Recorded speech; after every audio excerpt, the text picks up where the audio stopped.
Biraz daha gevşet. Gevşet biraz daha. Bak görüyor musun? Tam bunun yeri yaylaymış diye. Gevşet. Hey maşallah. Hey maşallah.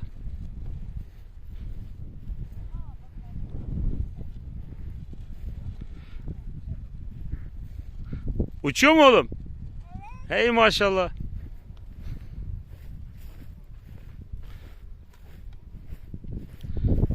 Sal biraz daha. Koşmana gerek yok. Rüzgar yeterli. Sen koşma. Sen sadece dengede tut.